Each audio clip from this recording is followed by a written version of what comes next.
Hello guys, അപ്പോൾ നമുക്കൊരു birthday frock തയ്ച്ചാലോ? അപ്പോൾ ബർത്ത്ഡേ ഫ്രോക്ക് എന്ന് പറഞ്ഞാൽ എൻ്റെ കുഞ്ഞിക്ക് വേണ്ടി തന്നെ തയ്ക്കുന്ന ഒരു ഫ്രോക്കാണ്. അപ്പോൾ ഇനി ആകെ ഒരാഴ്ച ബാക്കിയുള്ളപ്പോൾ നമ്മൾ തയ്ക്കുന്ന ഫ്രോക്കാണ്. മെറ്റീരിയൽ എടുത്ത് വെച്ചിട്ട് ഒരു മാസമായിട്ടുണ്ട്, പക്ഷേ ഇതുവരെ നമ്മൾ സ്റ്റിച്ചിങ് തുടങ്ങിയിട്ടില്ല. അപ്പോൾ നമ്മൾ ഒരു ഫ്രോക്ക് തയ്ച്ചിട്ടുണ്ട്. അതിന് മുമ്പായിട്ട് ഇതാണ് സംഭവം.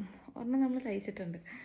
വലിയ ഇതില്ല, ഇനിയും കുറച്ചും കൂടെ ഈ സൈഡിൽ ബീഡ്സ് വെച്ചിട്ടുണ്ട്.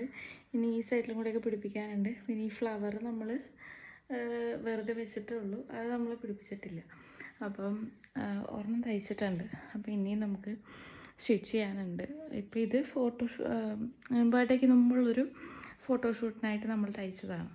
അപ്പോൾ ഇനി നമ്മൾ ബർത്ത്ഡേ മെയിൻ ഔട്ട്ഫിറ്റാണ് നമ്മൾ സ്റ്റിച്ച് ചെയ്യാനുള്ളത്. അപ്പോൾ അതെങ്ങനെയായിരിക്കും നോക്കാം. ഇനി എല്ലാവരും ഉറങ്ങണേന് 5:30 ആയിട്ടുള്ളൂ. ടൈം 5:30 ആയിട്ടുള്ളൂ. അപ്പോൾ ഈ ടൈമിൽ എനിക്ക് ഉറക്കം വന്നിട്ട് പാടില്ല, പിന്നെ തയ്ച്ച് തീർക്കണമല്ലോ. അപ്പം അങ്ങനെ എണീറ്റതാണ് ഗൈസ്.